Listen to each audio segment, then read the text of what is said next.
Bismillahirrahmanirrahim. Assalamualaikum warahmatullahi wabarakatuh. Alhamdulillahi ala ihsani wa syukru ala taufiqihi wa amtinani. Assalatu wassalamu ala rasulillah wa ala alihi wa sahbihi wa ba'd. Kita lanjutkan di bahasan bab yang ke-79 ya, tentang al-wali al-adil. Ya, fadhal dibaca karena suara saya lagi indah sekali gitu ya. Jadi kalau kelamaan saya takut ibu-ibu tertarik sama suara saya.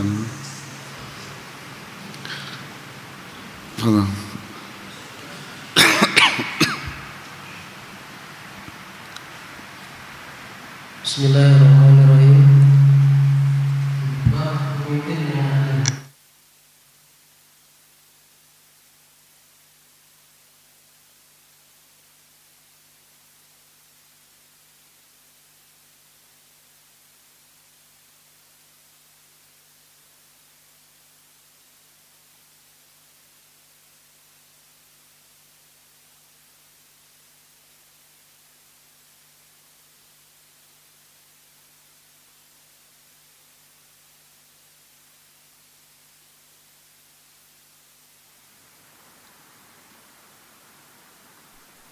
Ya, siapa pemimpin yang adil itu?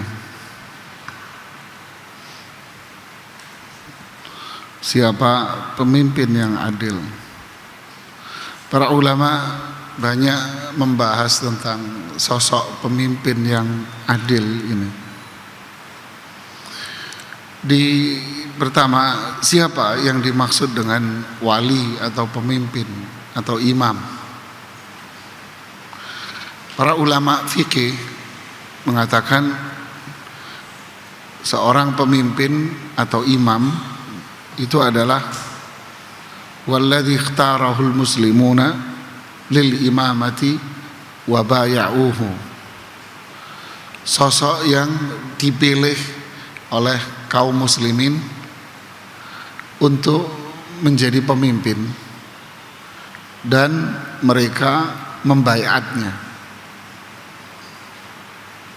Jadi sosok yang dipilih oleh kaum muslimin untuk menjadi pemimpin dan mereka membaiatnya, mengangkatnya.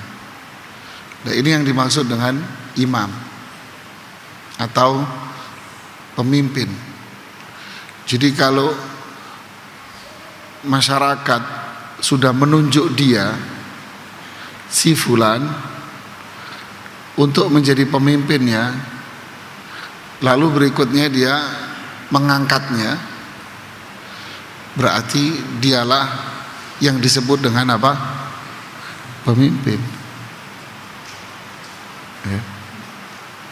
Dialah pemimpin. Apapun sistem yang digunakan. Ya.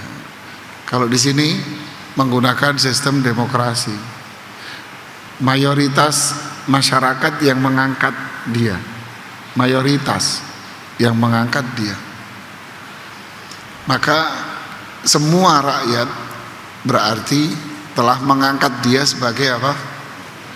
Pemimpin. Berarti dialah yang namanya pemimpin. Lalu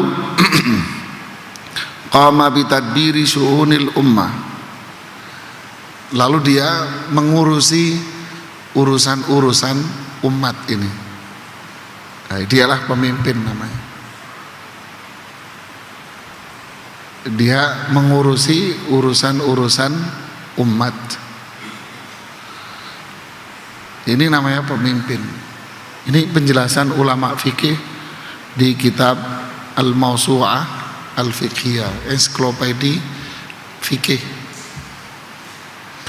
Lalu siapa sosok yang namanya pemimpin yang adil itu? Karena Allah Subhanahu wa ta'ala dan Rasulnya memuji sosok pemimpin yang adil. Bahkan pemimpin yang adil memiliki keutamaan dan kedudukan yang sangat tinggi sekali di dalam syariat Islam. Karena pemimpin yang adil akan berpengaruh pada kebaikan pada negerinya. Jika pemimpinnya baik, maka seluruh negeri akan jadi apa? Baik.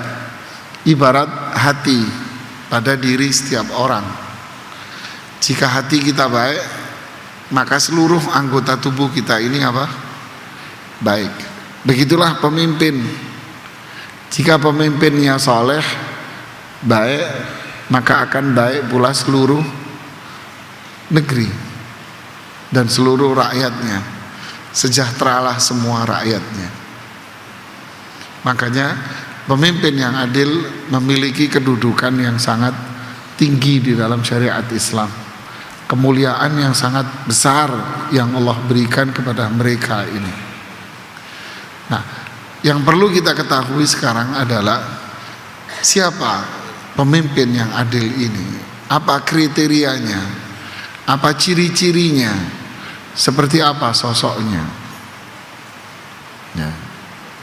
Ada beberapa penjelasan dari para ulama kita, seperti Imam Al-Hafidh Ibnu Hajar Al-Asqalani mengatakan di kitab Fathul Bari,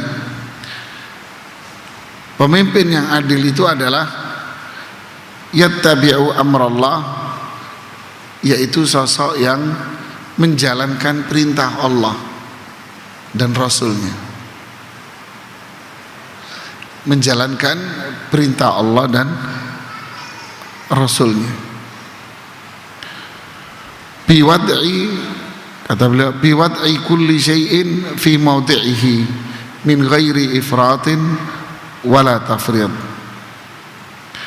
yaitu dengan cara meletakkan sesuatu pada tempatnya, tidak berlebihan dan tidak menyia-nyiakannya.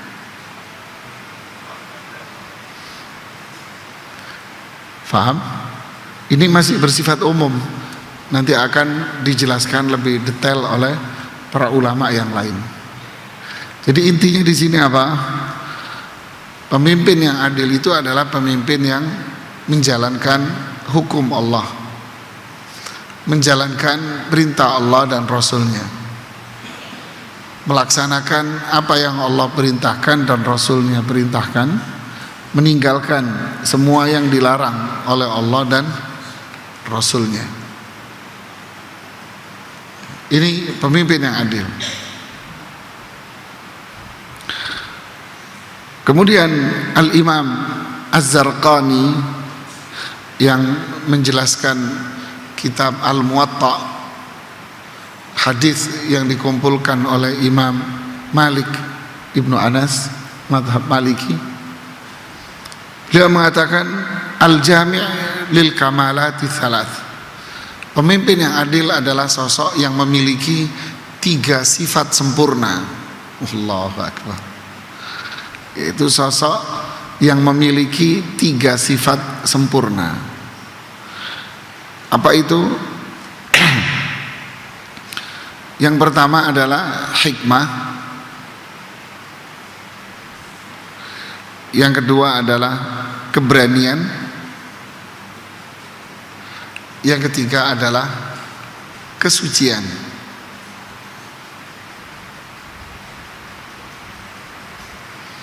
Di mana 3 sifat inilah puncak dari kekuatan individu seseorang. Kata beliau, hikmah itu adalah kekuatan dalam berpikir. Keberanian itu adalah kekuatan dalam kekuatan dalam pengendalian emosi.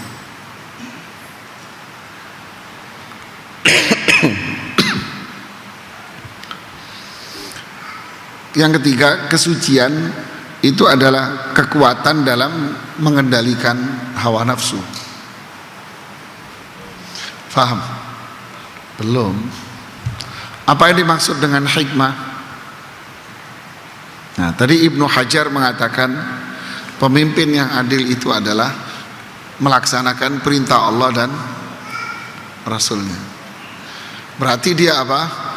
Menetapkan hukum, menjalankan hukum Allah dan Rasulnya, menjalankan hukum di tengah masyarakat. Al-hikmah artinya menetapkan hukum sesuai dengan kondisi dan keadaan masing-masing. Itu namanya bijak.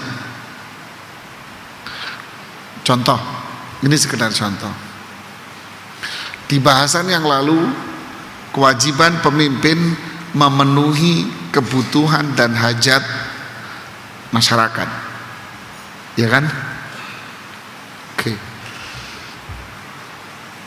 Masyarakat yang tinggal di wilayah A adalah masyarakat yang berpenghasilan sebulan rata-rata 2 juta umpamanya. Masyarakat yang tinggal di wilayah B, masyarakat berpenghasilan 10 juta ke atas. Nah, apa yang dilakukan oleh seorang pemimpin dalam menghadapi 2 wilayah ini? Maka di sini dituntut untuk apa? Menetapkan hukum dengan sifat bijak. Ya. Artinya apakah yang diberlakukan oleh pemimpin terhadap wilayah A akan sama dengan yang diberlakukan oleh pemimpin dengan wilayah B? Mana fasilitas yang lebih dikedepankan? Wilayah A. Oh, wilayah A ini penghasilannya cuma 2 juta. Kebutuhan dia berapa? Kebutuhan mereka sebulan 5 juta. Berarti kemiskinan terjadi di sana. Berarti mereka pemimpin harus memberikan apa? Keadilan. Apa itu?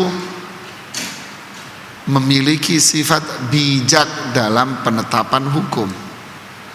Berarti wilayah A lebih dikedepankan agar mereka bisa melangsungkan hidupnya dengan penuh kesejahteraan. Wilayah B dituntut untuk mengembangkan usaha demi mensejahterakan wilayah A. Jadi ini berpikir apa? Bijak.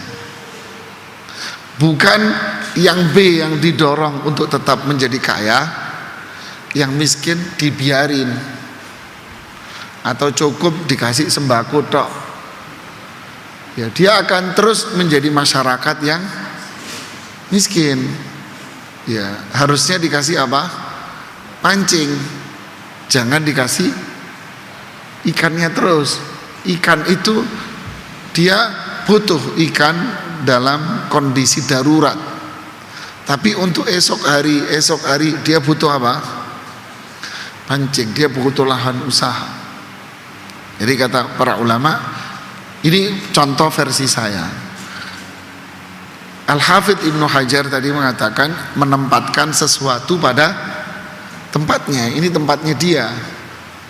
Jangan yang kaya disejahterain, tapi yang kaya didorong untuk menghidupi masyarakat yang miskin. Dia harus berpikir bijak, menetapkan sesuatu yang bijak.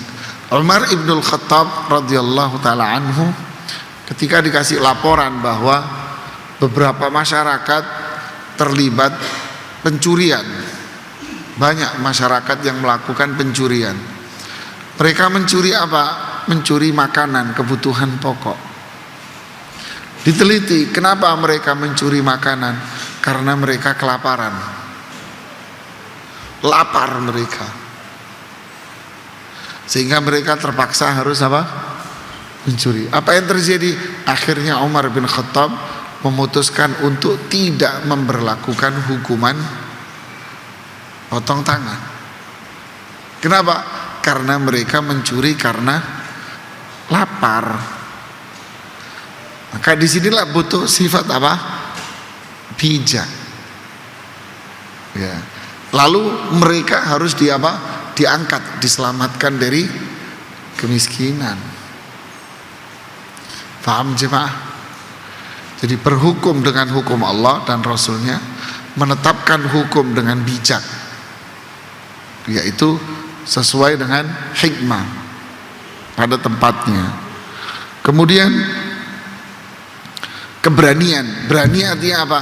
Berani memutuskan yang hak itu adalah hak, yang batil harus berani dikatakan bahwa ini tidak boleh. Harus berani dia mengatakan itu.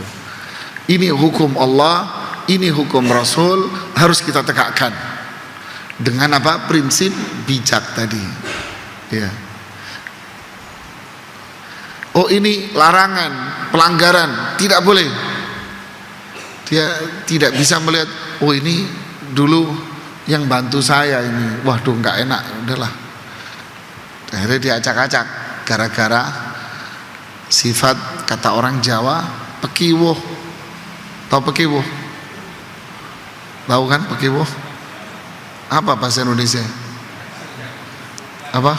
Sungkan, nggak enak, karena dia yang dukung dia, yang bantuin dia, keluarganya. Ya. Seperti kisah yang lalu, bahwa beberapa orang menemui siapa? Usama bin Zaid. Untuk apa?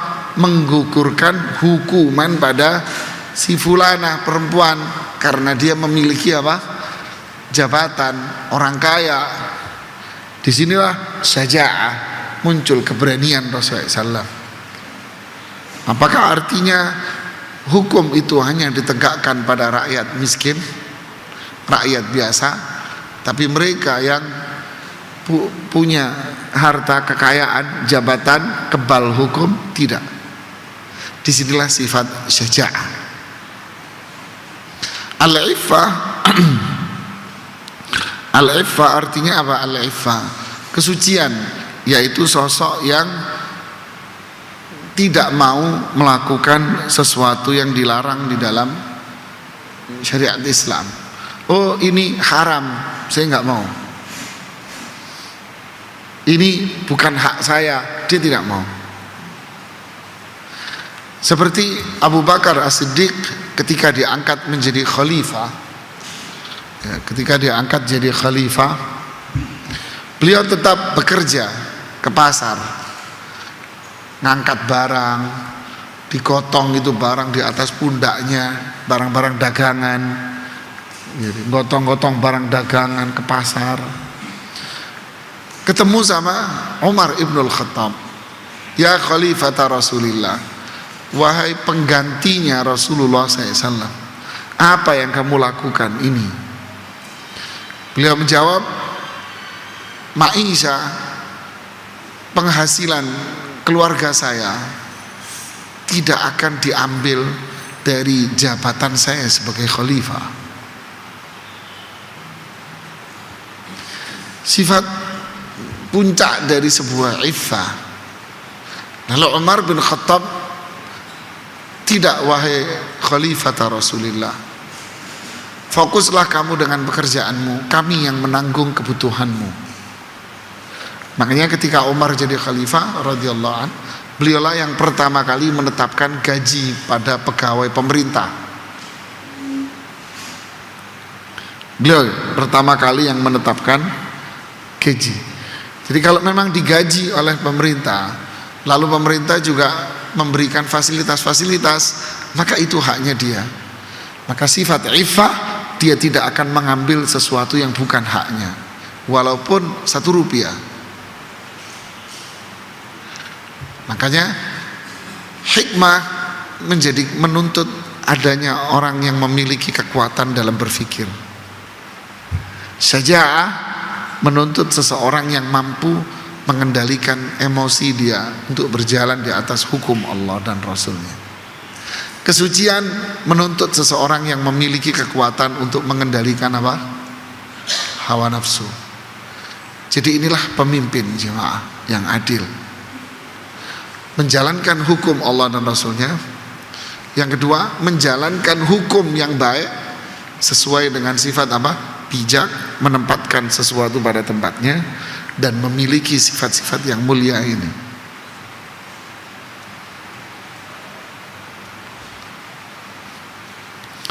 Ada pemimpin kayak gini jemaah. Ya, kita kan menjelaskan para ulama yang ngomong. Ada lagi Syekh Muhammad Shalih Utsaimin rahimahullahu taala menjelaskan begini. Di penjelasan di bab ini, imam yang adil, siapa dia? Walladzi adala fi ra'iyatihi, yaitu sosok yang adil pada masyarakatnya. Tidak ada keadilan yang lebih tepat dan tidak ada keadilan yang lebih layak untuk dikerjakan melebihi sosok yang berhukum dengan syariat Allah. Inilah puncak dari keadilan. Inilah puncak dari keadilan, kata beliau. Jadi pemimpin yang adil, penjelasan Syekh Muhammad Shalih Utsaimin adalah itu tadi kata Hafidz Ibnu Hajar apa? Yaitu yang menjalankan hukum Allah, syariat Allah. Faham? Ibnu Rajab mengatakan pemimpin yang adil adalah sosok yang mendapatkan kemuliaan, yaitu manusia yang paling dekat dengan Allah pada hari kiamat nanti. Dia akan berada di atas mimbar yang terbuat dari cahaya, dan mimbar ini berada di sebelah kanan Allah Subhanahu wa ta'ala. Allahu Akbar. Kenapa dia mendapatkan kemuliaan ini? Nah, di sini beliau menyebutkan sifatnya. Wa dzalika jazaa'an li mukhalafatihil hawa. Balasan ini diberikan karena dia apa? Membuang hawa nafsunya. Nah, berarti sama dengan yang dijelaskan oleh Imam Zarqani tadi. Berarti sifat apa? Apa? Kesucian. Ya, dia tidak mau memperturutkan hawa nafsu. Dia tidak mau melanggar hukum Allah dan Rasulnya. Dia tidak mau mengambil sesuatu yang bukan haknya dia. Dia menentang hawa nafsunya dia yang mengajak kepada keburukan. Wa sabruhu an tanfidh ma tad'uhu ilaihi syahawatuhu wa tam'uhu wa ghadabuh. Dan dia memiliki kesabaran yang sangat tinggi ketika syahwatnya mendorong dia untuk berbuat jahat. Memiliki kesabaran yang tinggi ketika rasa rakus mendorong dia untuk menguasai kekuasaan. Sabar mengendalikan diri ketika dia marah. Inilah pemimpin. Berarti apa? Suci, sabar. Sabar artinya apa? Sabar dalam maksiat. Dia mengendalikan hawa nafsunya, mengendalikan keinginan dia untuk menguasai dunia, mengendalikan keinginan dia untuk menguasai harta, kekayaan, mengendalikan dirinya dari emosi, marah. Jadi pemimpin ini nggak rakus, nggak pemarah, tidak memperturutkan hawa nafsunya, tidak, dia sabar, dia mengendalikan itu. Ma'a qudratihi ala bulughi gharadihi min dhalik. Padahal dia mampu untuk melakukan itu. Mampu nggak dia untuk menguasai harta semua, kekayaan? Mampu? mampu. Semua bisa dia kuasai. Ini kekayaan bumi, kekayaan alam, bisnis, perdagangan, dia kuasai bisa. Ya. Marah, mampu. Siapapun yang menentang saya bunuh kamu. Bisa aja, saya penjarakan kamu. Bisa kan? Tapi dia tidak mau melakukan itu. Dia akan berjalan sesuai hukum Allah, syariat Islam. Fa innal imam al-adil da'athu dunya kulluha ila nafsiha. Sesungguhnya pemimpin yang adil diajak oleh dunia untuk mengikuti dirinya. Faham maksudnya? Pemimpin yang adil itu dihadapkan dengan dunia. Dunia kan kalau sudah jadi pemimpin di depan dia, nanti mau apa? Mau harta, mau perempuan, ya kan? Mau jabatan, semua ada di depan kamu sudah. Mau proyek apapun sudah tak terbatas. Duit sudah nggak ada serinya di hadapan. Kekayaan sudah tidak ada. Tapi pemimpin yang adil akan mengatakan saat itu, inni akhafullaha rabbal alamin. Saya takut sama Allah, Mas. Saya nggak mau. Deh, cukup dengan gaji saya, cukup dengan fasilitas yang diberikan kepada saya sudah. Semua ini milik rakyat. Saya berikan kembali kepada rakyat. Ini pemimpin adil, kata Al-Hafidh Ibnu Rajab. Faham jemaah? Jadi kesimpulannya, siapa pemimpin yang adil? Berhukum dengan hukum Allah dan Rasulnya. Yang kedua apa? Berakhlak mulia. Seperti apa akhlak yang harus ada pada dirinya? Sabar, bijaksana, berani, terus apa? Kesucian diri. Subhanallah. Syekh Atiyah bin Salim mengatakan, pemimpin yang adil adalah sosok yang memiliki akhlak-akhlak mulia, yaitu ditambahin sama beliau, jujur, amanah, wara itu kesucian tadi itu. Dia tidak mau mengambil sesuatu yang bukan haknya. Ini bukan punya saya udah cukup dengan gaji dan fasilitas, deh, nggak rakus. Takut sama Allah, melakukan kebenaran, tidak akan basa-basi sama orang. Artinya basa-basi itu, basa-basi sama orang resikonya apa? Hukum dibuang, nggak enak sama orang. Akhirnya kebenaran dicampakkan demi, nah inilah politik akhirnya kan, demi apa? Demi mencari wajah, mencari dukungan, mencari ini, suara sama orang, akhirnya kebenaran dibuang semua. Bukan begitu sosok pemimpin yang adil, kata beliau. Jadi pemimpin yang adil menjalankan hukum Allah, dia sendiri melaksanakan hukum itu dan menjalankannya, kemudian memiliki sifat yang mulia. Apa itu? Jujur, amanah, sabar,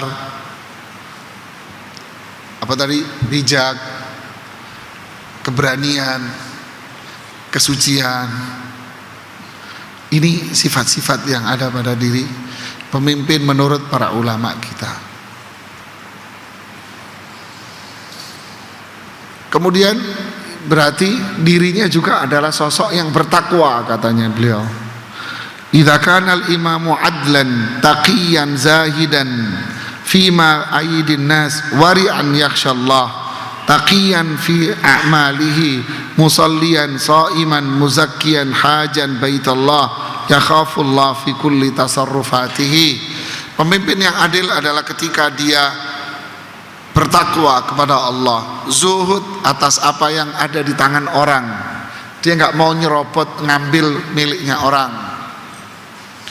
Wara tadi itu kesucian, takut sama Allah, amalnya penuh dengan ketakwaan dan amal saleh, rajin sholat, rajin puasa, mengeluarkan zakat, haji ke Baitullah. Jadi kesimpulannya, pemimpin yang adil pertama berkembang ini apa? Dia sendiri bertakwa kepada Allah, kemudian menjalankan hukum Allah dan memiliki akhlak-akhlak mulia yang tadi. Nah, inilah penjelasan para ulama tentang apa namanya? Pemimpin yang adil. Adapun ayat surat An-Nahl ayat 90 tadi, sesungguhnya Allah memerintahkan kalian untuk bersikap adil dan berbuat baik. Apa yang dimaksud dengan adil di sini? Abdullah bin Abbas mengatakan adil itu adalah syahadat. Nah, yang tadi kan, yang pertama berarti pemimpinnya sendiri harus bertakwa. Bertakwa itu apa? Tauhid dan beramal saleh. Syahadat la ilaha illallah. Pemimpinnya bertauhid, bertakwa kepada Allah. Sufyan ibnu Uyainah mengatakan sosok yang adil adalah istiwa'us sarira wal alaniyah min kulli amilin lillahi amalan, yaitu sosok yang memiliki sifat apa ya, konsisten, baik di saat dia sendiri sepi maupun dia di saat berhadapan dengan orang banyak. Ketika dia melakukan satu pekerjaan karena Allah, lihat kalimatnya, berarti dia melakukan pekerjaannya karena Allah. Yang kedua, dia melakukannya dengan cara yang konsisten, baik sendiri, berdua di ruangan tertutup, maupun dia di depan orang banyak. Jadi bukan di depan orang banyak seolah-olah tampil sebagai pemimpin yang care, peduli sama rakyat, tapi ketika sendiri dicaplok, enggak, bukan begitu. Jadi itulah takwa kan, bertakwa, tauhid, dan ini hakikat dari takwa. Menjalankan hukum Allah, memiliki akhlak-akhlak yang mulia. Faham jemaah? Ini pemimpin yang begini ada pada generasi mana? Sahabat, ya, generasi sahabat. Makanya Rasul bilang apa? Khairul quruni qarni, sebaik-baik masa adalah saya, sahabat. Tsumma alladziina yalunahum, kemudian masa setelahnya, khilafah Umayyah. Tsumma alladziina yalunahum, kemudian generasi setelahnya. Ini yang generasi paling mulia dengan pemimpinnya yang paling mulia. Berikutnya, maka yang dicari adalah kekayaan, kepuasan, hawa nafsu. Nah, fadhal dibaca hadisnya. Adapun hadis-hadisnya ini bicara tentang keutamaan, kemuliaan sosok pemimpin yang adil begini. Ya, fadhal.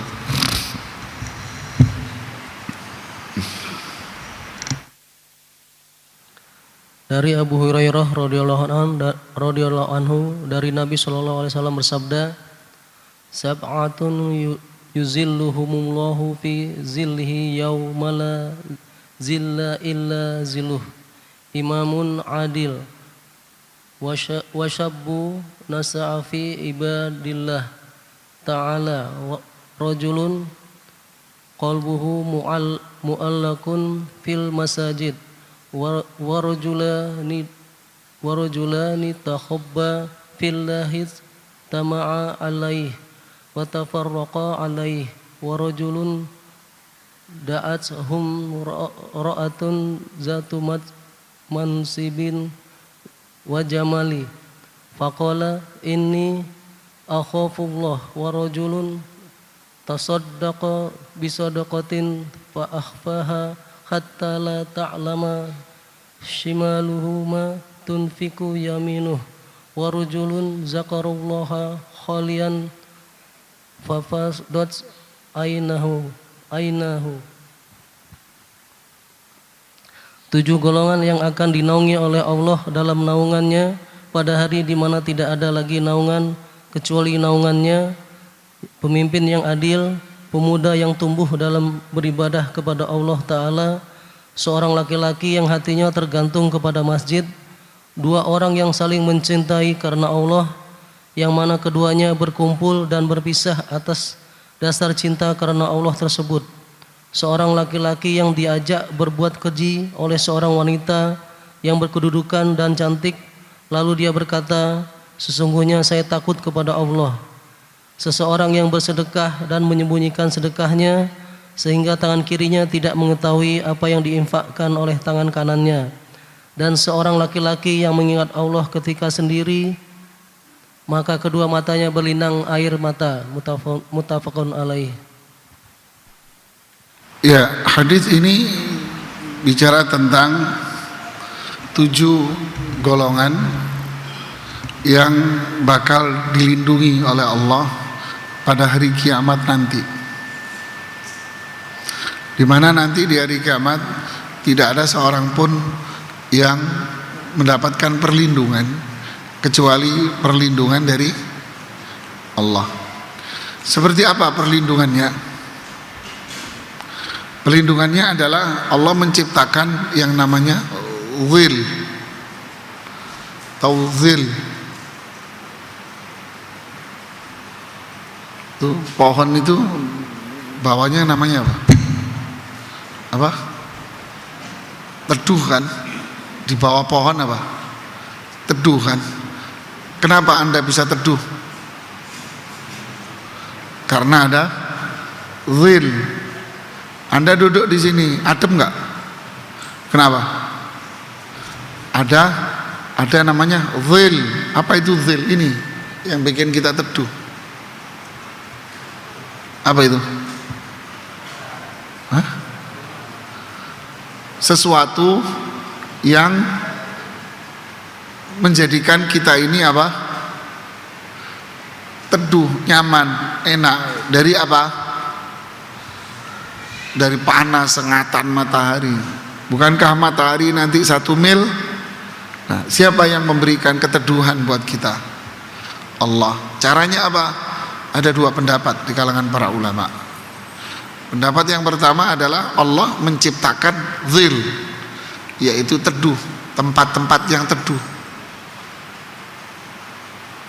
Kayak payung-payung mungkin ya, wallahu alam ya, tempat-tempat yang teduh. Pendapat yang kedua mengatakan ini adalah di bawahnya arsy. Di bawah arsy teduh. Nah, nggak kena matahari nih. Paham? Oke. Siapa yang berada di tempat yang teduh ini? Yang Allah kasih perlindungan di tempat teduh ini. Nah, inilah 7 golongan itu jamaah. Yang paling pertama, itulah yang paling mulia. Yang pertama, itu yang paling mulia. Siapa dia? Pemimpin yang adil. Siapa pemimpin yang adil? Ya, yang tadi itu yang kita jelaskan. Luar biasa ini pemimpin adil ini. Pertama dia di barisan terdepan dia. Bahkan kalau saya nggak salah ingat, Imam Ibnu Qayyim itu menyebutkan tingkatan-tingkatan manusia di surga. Yang pertama tentu siapa?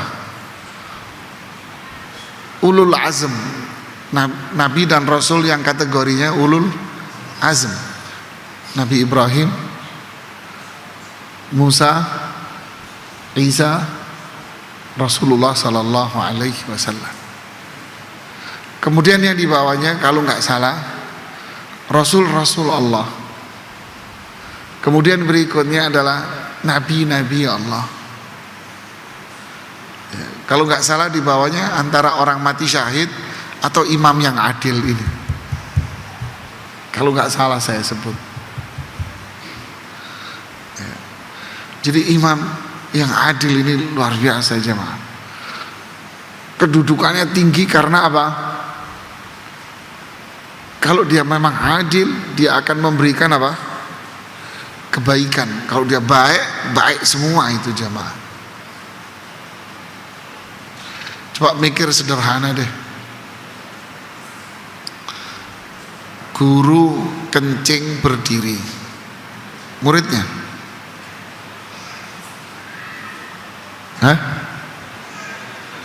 akan kencing berdiri.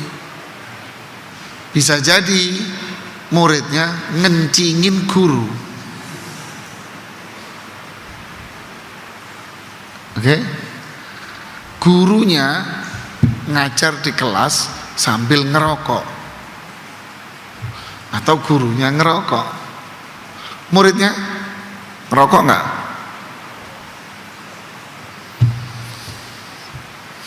Ini contoh. Gurunya pacaran, muridnya. Jadi kalau pemimpinnya korupsi, maling, rakus, rakyatnya lebih dendam rakyatnya. Sama. Lalu habislah masa jabatan pemimpin yang rakus. Yang maju siapa? Ya yang rakus juga. Mudeng nggak jamaah?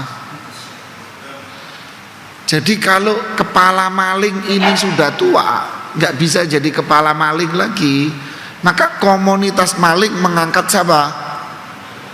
Maling. Faham? Makanya pemimpin yang adil akan melahirkan apa? Ketakwaan, kesolihan, akhlak yang baik, akhlak yang mulia di tengah siapa? Masyarakat. Coba Anda baca zaman pemerintahannya Khulafa Rasyidun, ya kan? Luar biasa itu. Kesejahteraan, adil. Orang kafir pun hidup diberlakukan dengan apa? Adil juga, bijak dia ditetapkan. Oh, kamu kafir. Ya, bijak menempatkan hukum pada tempatnya.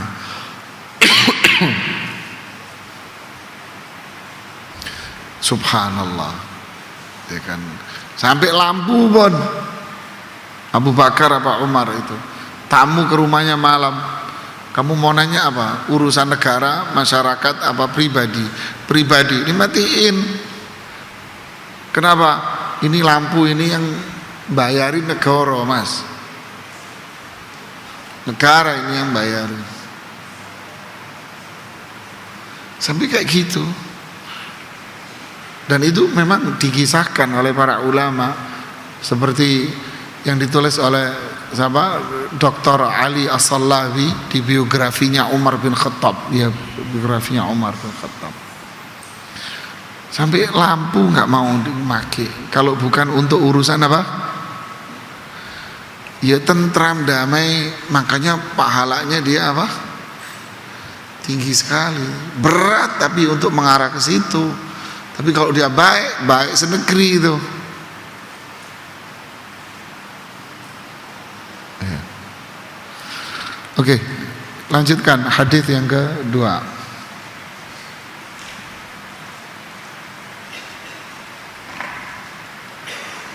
Dari Abdullah bin Amr bin Al-As radhiyallahu anhu, beliau berkata, Rasulullah SAW bersabda, Innal muqsitina indallahi ala manabir min nuri allazina ya'diluna fi hukmihim wa ahlihim wa ma walu. Sesungguhnya orang-orang yang berlaku adil di sisi Allah berada di atas mimbar-mimbar yang terbuat dari cahaya, yaitu orang-orang yang berlaku adil dalam keputusan hukum mereka terhadap keluarga mereka dan apa-apa yang menjadi tanggung jawab mereka. Diriwayatkan oleh Muslim. Lihat ini keutamaan dan kemuliaan imam yang di mana mimbar di samping kanan Allah, dan mimbarnya terbuat dari apa? Cahaya. Dia akan berada di sana, di sebelah kanannya Allah. Siapa? Pemimpin yang adil. Siapa dia? Dia bertakwa, bertauhid pada dirinya. Yang kedua, dia berhukum dengan hukum Allah pada dirinya dan keluarganya juga. Jangan mentang-mentang kamu anaknya imam, pemimpin. Ada ungkapan di media sosial, pemimpin zaman dulu kendaraannya sederhana-sederhana. Sekarang pada muncul kendaraan-kendaraan yang super mewah di jalanan-jalanan. Kenapa? Dijawab, anaknya serigala sudah pada gede-gede katanya. Astagfirullahaladzim. Anaknya serigala sudah pada gede-gede katanya gitu. Jadi pemimpin yang adil, dia berhukum dengan hukum Allah pada dirinya dan keluarganya dan semua rakyatnya ditetapkan. Inilah sifat apa tadi? Keberanian dia, bijaksananya dia.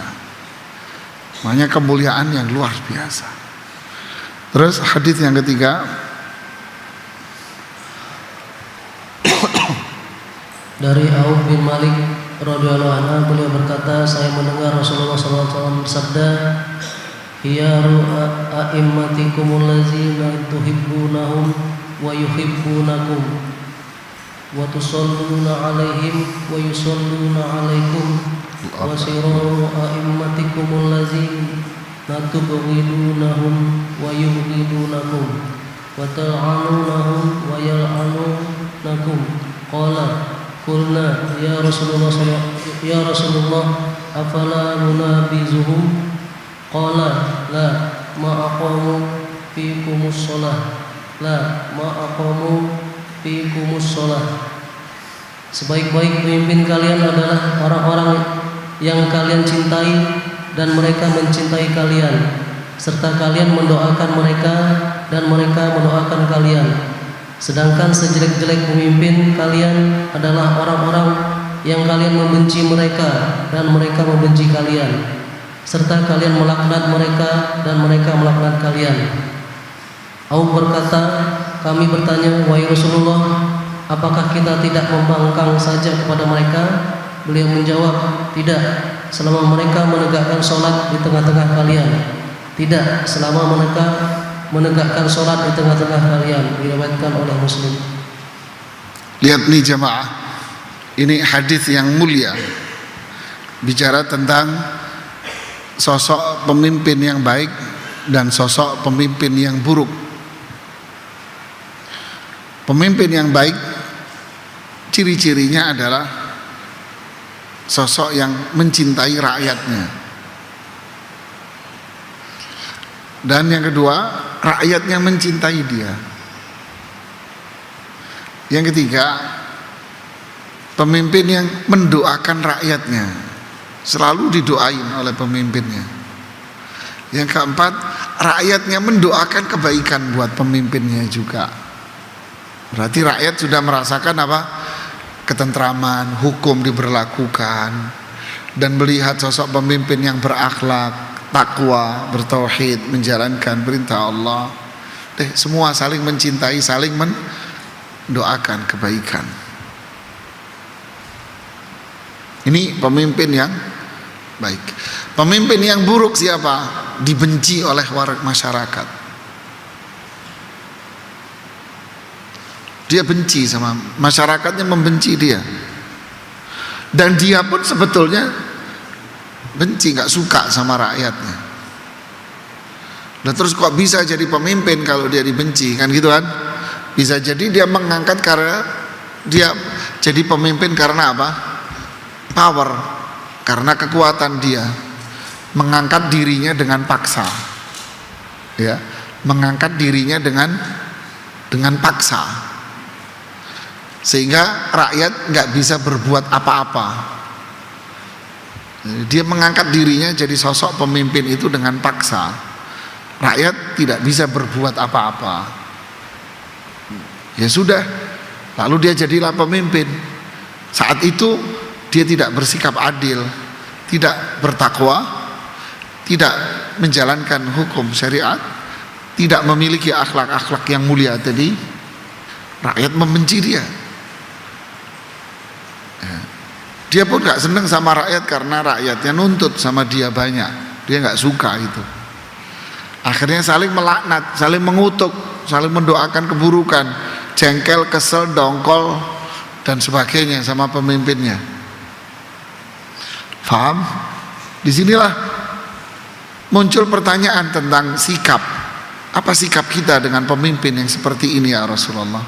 Boleh gak kita sikap membangkang, melawan, menunjukkan perlawanan kepada dia, menunjukkan sikap kita yang membenci sama dia, kita tunjukkan dengan cara melakukan perlawanan. Kalau sekarang turun ke jalan, mencaci, mencela, menghina,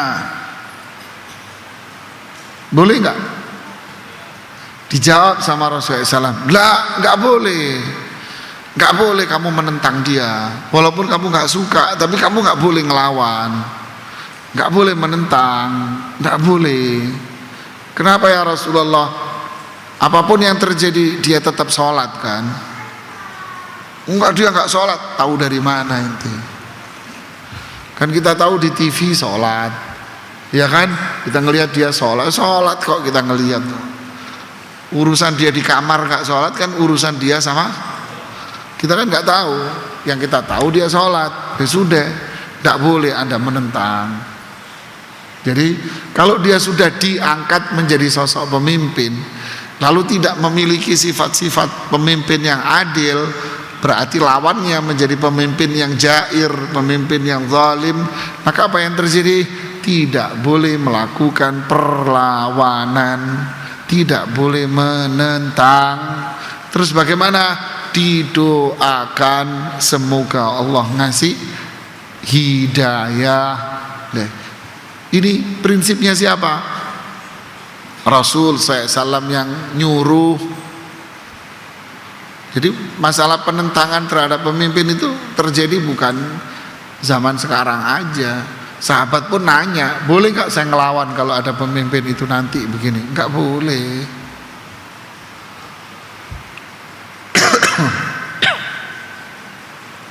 Faham? Luar biasa ini, ya.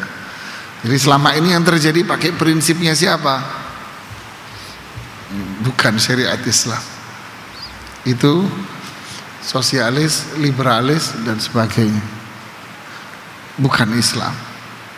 Kalau sudah diangkat, oh ini pemimpin umpamanya zalim, umpamanya, ya sudah, terima aja, doain.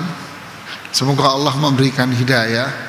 Doa kamu itu luar biasa, memiliki kekuatan tersendiri doamu itu.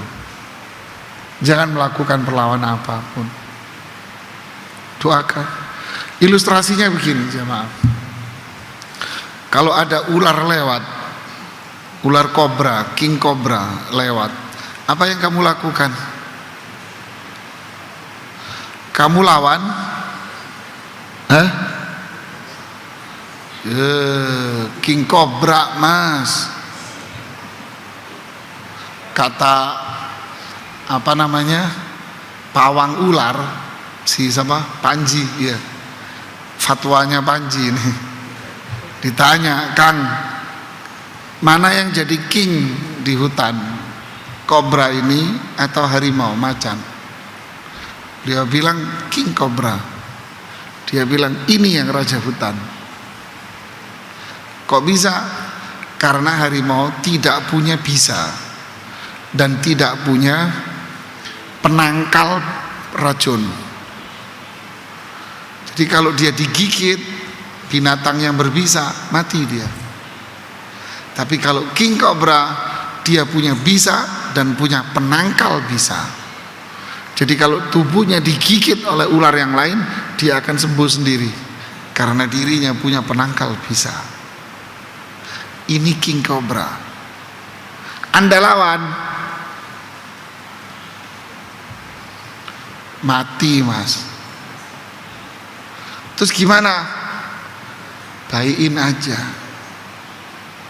Lari mas, dia bisa lebih cepat dari lari kamu dia.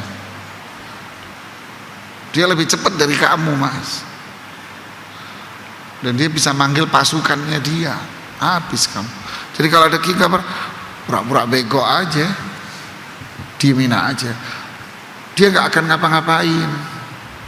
Dia akan lewat biasa. Lirik kena ada king cobra. Udah. Ini ilustrasi saja. Sama kalau Anda bertemu dengan preman. Anda dipalak sama dia umpamanya. Kamu ngelawan sama dia? Bisa. Pasukan dia banyak. Anda sendiri. Ada dua kemungkinan. Ini cuma ilustrasi loh ya, bukan beneran loh ya. Baikinlah dia. Pasti dia akan baik sama kamu. Ya kan? Preman juga manusia mas. Kalau Anda ketemu, assalamualaikum bang, gimana kabarnya bang? Anda pegang, Anda ajak salaman, Anda ajak, baik nggak dia sama kita? Hah? Baik mas. Jadi ini sekedar contoh aja. Begitulah prinsip yang diajarkan Rasul Sallallahu Alaihi Wasallam. Jangan dilawan, jangan melakukan pemberontakan, jangan melakukan tindakan-tindakan anarkis, turun ke jalan begini dan begitu. Ya. Subhanallah. Lah, nggak boleh Anda ngelawan, kata Rasul. Diulangi 2 kali lagi, tidak boleh. Yang kedua, tidak boleh. Selama dia sholat, dia kan sholat, sudahlah. Didoakan saja. Yang terjadi apa? Tentram, nanti damai. Dia akan mencari lahannya sendiri, Anda akan dibiarkan untuk tetap hidup. Alhamdulillah. Masih bisa pengajian, Anda masih bisa dagang, masih bisa beraktivitas. Semua dengan tenang, nyaman, tentram, damai. Nah ini petunjuk Nabi SAW. Adapun yang lain, mari kita turun jalan, kita ya Anda ngacak-ngacak mas. Kemarin saya ditanya di satu pengajian, Ustadz, masa kita diam saja? Ya nggak bener lah kalau kita diam melihat semua yang terjadi. Oke. Di komplek Anda datang seorang pengacau dan preman. Ini ilustrasi lagi. Apa yang Anda lakukan dengan pengacau yang masuk ke dalam komplek Anda? Anda akan bilang, nggak bisa kita diamkan, kita akan lawan dia. Anda kerahkan warga, ya, kerahkan warga. Premannya diam, dia akan mengerahkan pasukan preman yang jauh lebih banyak dari ente. Karena orang jahat lebih banyak dari orang yang terjadi apa dengan komplek Anda? Rumah-rumah masyarakat yang nggak ikut campur terkena apa? Hancur semua ini rumah-rumah orang ini. Kena pertempuran Anda. Paham? Yang kedua saya bilang, oh enggak, kami akan laporkan ke pihak berwajib. Oh iya, laporin, memang itu jalur hukum. Kalau diproses, alhamdulillah diproses. Tapi kalau nggak diproses, kenapa? Karena yang nyuruh preman dia. CS-an umpamanya, ya kan? Terus Anda mau ngapain? Perlawanan lagi? Nggak bisa, dia didukung kok sama kekuatan itu.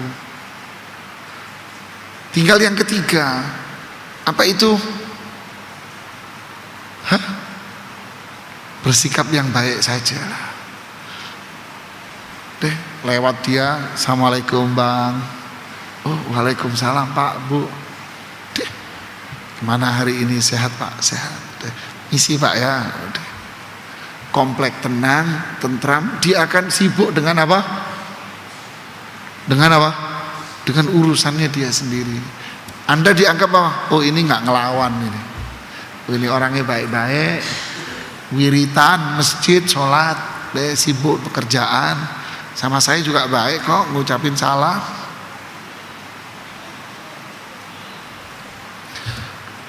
Enggak, saya diemin aja, saya cuekin. Anda cuekin, ada dia. Siapa tuh? Songong amat tuh di depan kita, pulang ngajar. Kan gitu kan? Habis juga ente. Ya inilah prinsip Islam. Afala nunabidhuhum. Kita lawan enggak ya Rasulullah? Kita berontak enggak? Jangan. Akan terjadi apa? Tentram. Faham jemaah? Oke, hadis yang terakhir.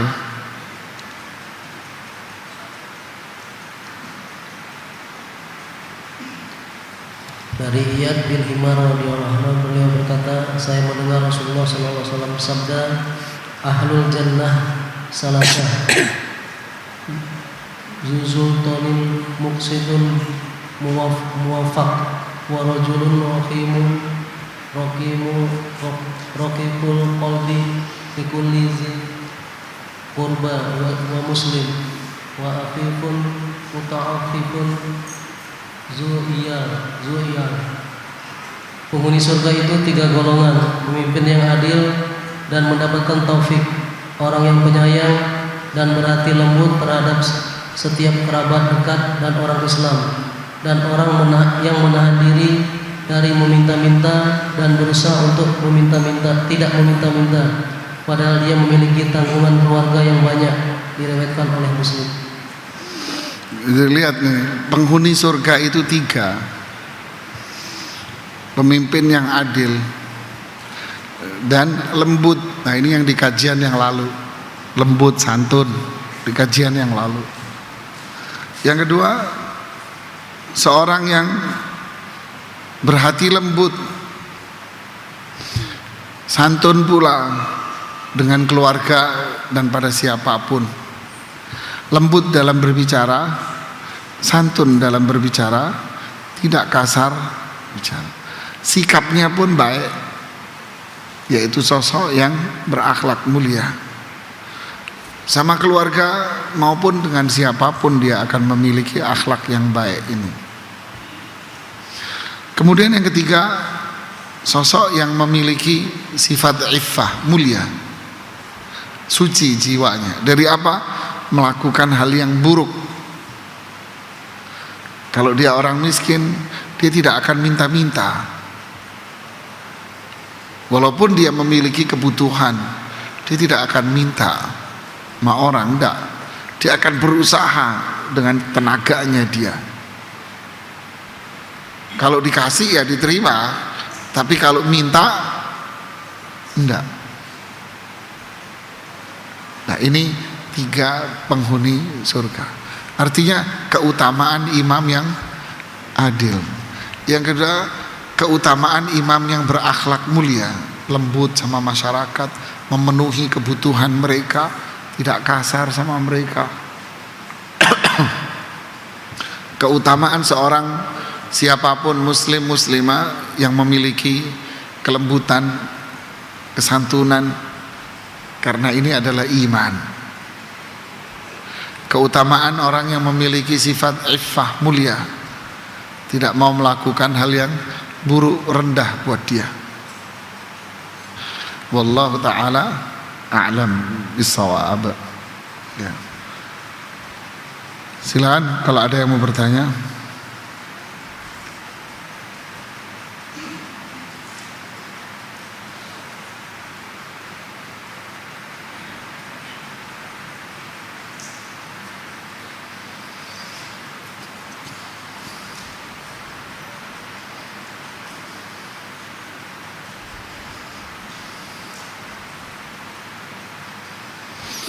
Enggak ada yang nanya. Alhamdulillah.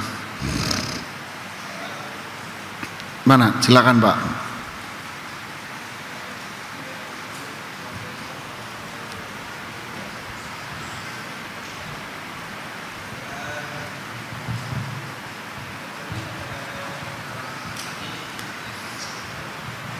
Terima kasih Pak. Ya, melandaskan terhadap yang Ustadz jelaskan tadi, sepertinya memang udah Ustadz menjelaskan seperti udah mengoper bola. Nah, sekarang saya seolah-olah menyebut bola dengan keterangan Ustadz, itu boleh ya Ustadz ya? Mudah-mudahan berkenan dijawab. Mengenai kepemimpinan, saya rasa kepemimpinan yang Ustadz jelaskan di awal ataupun bahkan sudah mulai menyentuh ke ranah yang dicontohkan oleh Khalifah Rasyid ataupun Rasul, mungkin sudah ada di kita. Cuman kenapa saat ini kita tidak berani untuk menjemputnya, untuk memperjuangkan, atau mungkin struggle kita yang kurang tinggi sehingga kita dihebohkan dengan permasalahan diri kita sendiri dan tidak pernah melihat ke daerah lain bagaimana sulitnya dipersulit oleh pemerintahan yang kita alami. Seperti yang sudah jelaskan tadi, soal pemikiran sudah banyak, kita tidak tahu banyak atau bahkan ada Allah berupa adil dan juga mencintai rakyatnya. Dan kalau rakyat juga mendoakan beliau ini, atau itu permasalahan saya di sini kebetulan sudah ada di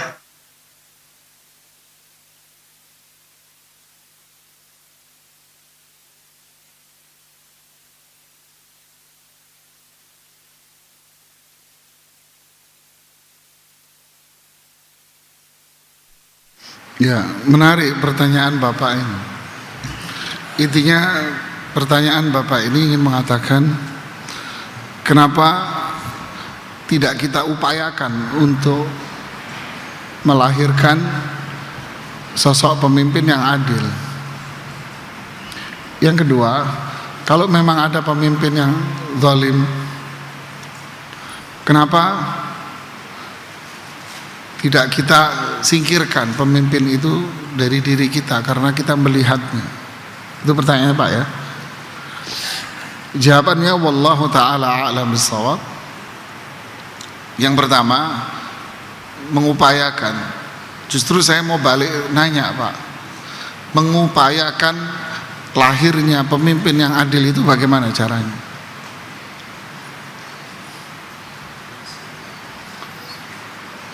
Ini pertanyaan balik Pak, yang harus dijawab. Gimana caranya mengupayakan? Saya yakin Anda tak akan punya jawaban. Jawabannya pasti ngarang. Deh, langsung aja Pak, biar nggak panjang. Ya, jawabannya bagaimana? Melahirkan pemimpin yang adil? Subjektif. Paling yang terjadi apa? Copot dia dari jabatan, ayo kita demo, kita bikin pemilihan ulang dan sebagainya dan sebagainya. Oke, pemimpin oke, anggap itu oke lah. Bikin yang baru. Yang mencalonkan yang lagi siapa Pak? Siapa lagi yang muncul yang berikutnya Pak? Tidak akan selesai Pak. Ya, tidak selesai Pak. Ayo kita upayakan. Ngomong kosong kabeh iki Pak. Ya, bahasa halus Pak, semua Pak. Realisasi kade Pak. Terus bagaimana? Enggak kita usahakan? Kita usahakan Pak. Tetap diusahakan. Caranya gimana? Itulah yang namanya edukasi.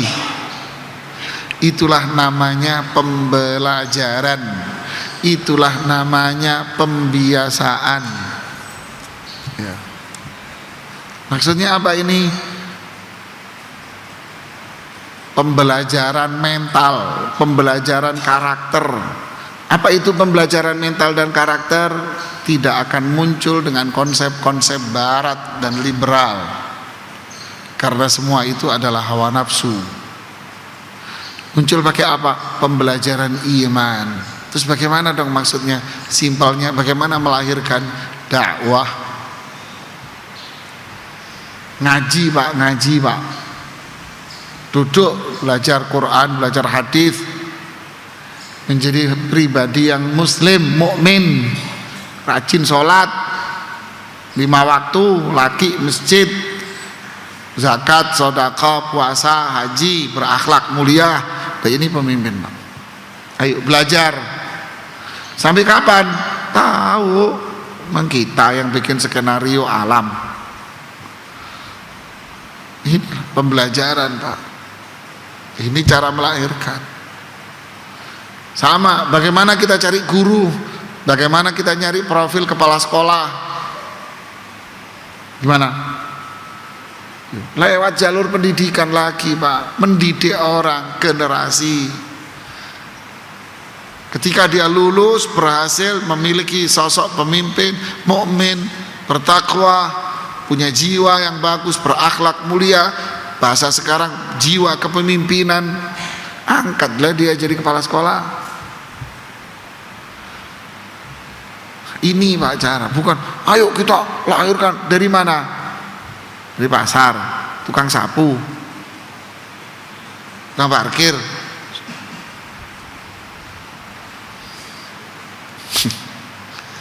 Anda akan menelorkan volume kedua, volume ketiga, dan volume keempat. Inilah pentingnya pembelajaran, yaitu dakwah, karena inilah karakter Pak. Yang kedua, apa yang kita lakukan kalau kita melihat, Rasulullah SAW memang mengatakan unsur akhaka zaliman aw madluma, tolong saudaramu yang terzalimi dan tolong saudaramu yang berbuat zalim. Sahabat nanya, kalau yang terzalimi kita tolong, ya maklumlah, kita tahu nolong orang terzalimi. Tapi kalau nolong orang zalim gimana caranya? Rasulullah SAW mengatakan, pegang tangannya, cegah dia untuk tidak berbuat zalim. Ini petunjuk Nabi, bukan petunjuk siapa-siapa. Pegang tangannya, cegah dia untuk berbuat zalim. Maksudnya apa? Si A berbuat jahat, zalim. Caranya gimana? Oh, inti kenal. Oh iya, samperin, Mas, janganlah. Ini zalim Mas, ini dosa Bang, tidak boleh Bang. Ini maksudnya pegang tangannya, cegah dia untuk tidak berbuat zalim, nasihati dia, ingatkan dia. Lu dia nggak dengerin, emang hak kita apa untuk membuka hati orang? Kita ini cuma nasihat. Yang berhak untuk membuka hati orang itu Allah. Sebatas itu. Cegah dia. Bagaimana? Ambil tangannya, tarik dia. Loh, kamu ngajak perang namanya. Loh, emang Anda punya apa? Hajjaj bin Yusuf jangan dilawan. Ngelawan Hajjaj bin Yusuf, habis kamu. Pemimpin Kufah, jangan dilawan. Dia Hajjaj bin Yusuf itu, dia punya kekuatan pasukan, dibantai kamu. Husni Mubarak dilawan, memang turun Husni Mubarak. Yang muncul siapa Pak? Kalau pemimpin diturunkan paksa, maka yang memegang tampuk kepemimpinan adalah kekuatan militer. Kekuatan militer Pak. Akhirnya Anda sholat ke masjid diberondong pakai senjata api. Ya enggak, di Mesir kan? Sulit kan akhirnya ibadah? Berantakan kan Pak? Terus siapa lagi? Libya. Anda gulingkan, turun dia memang. Akhirnya hidupmu menderita masyarakatnya. Ketika tuh orang hidup Bayi lahir dikasih jatah tanah sepetak sama pemerintah. Bayi ini terus dikasih budget anggaran sampai mati itu anak oleh pemerintah, Pak. Ini di Libya, Pak. Dikasih hati minta ampelak. Diturunin tuh pemimpin. Ya kere kamu, Pak. Kekayaannya diambil kamu, diambil alih. Siapa lagi, Pak? Mau kasih contoh lagi. Suriah dihabisin sama Bashar al-Assad. Ini duduk menungso, Mas. Assad, Mas. Harimau. Markas harimau ada acak-acak. Yo habis dia makan kamu sama harimau. Mau contoh apa lagi, Mas?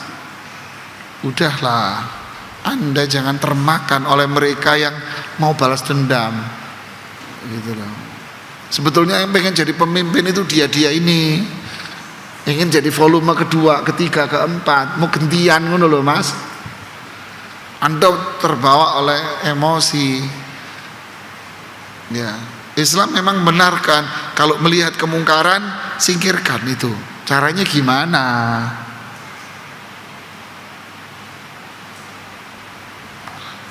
Ya. Mungkin cuma punya pisau dapur, Mas. Dia punya jet tempur, Mas. Hukum di tangan dia. Semua orang tangan dia. Punya apa itu?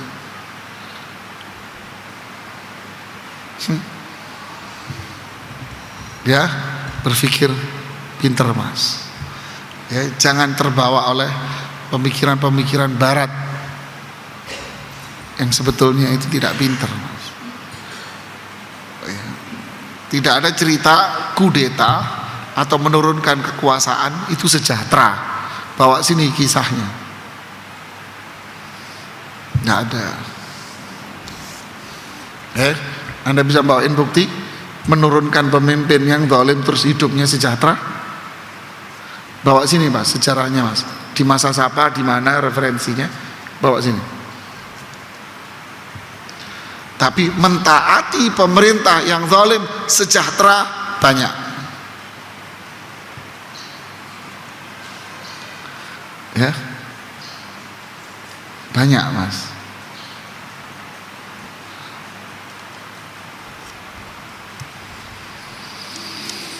Wallahu a'lam.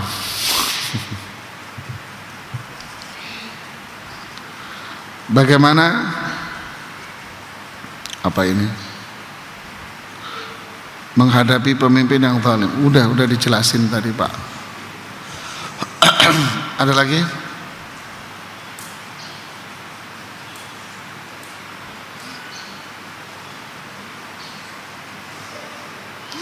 Harimau Sumatera memakan 3 orang manusia.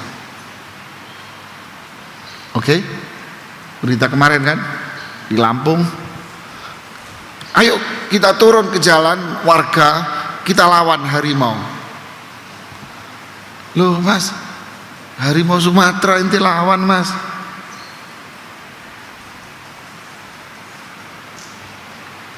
Terus yang terjadi apa? Loh, semut itu siji, sing akeh apanya, Mas? Temene. Ya habis kamu, Mas. Terus apa yang harus kamu lakukan? Hentikan kejahatan. Iya. Mereka yang pintar bawa apa? Senjata. Apa itu? Biar tidur. Ditembak bius. Oh, mak turun nih. Udah tidur dibawa, ditaruh di mana? Di habitatnya. Nih, ini habitatmu, wis. Dilepas lagi, hidup yang damai, masyarakat hidup yang Kenapa enggak konsep ini kita berlakukan dalam bernegara dan bermasyarakat? Biarkan dia dengan kondisi dia, kita dengan kondisi damai. Doakan semoga Allah memberikan hidayah.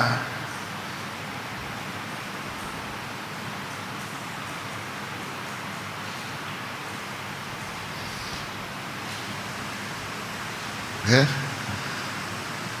Ini prinsip sederhana sebetulnya. Jadi yang terjadi adalah kenapa enggak gue yang berkuasa, gitu loh Mas. Iya. Ya, ini yang bisa saya sampaikan. Semoga bermanfaat buat saya dan kita semua. Subhanakallahumma bihamdik asyhadu an la ilaha illa anta astaghfiruka wa atubu ilaik. Assalamualaikum warahmatullahi wabarakatuh.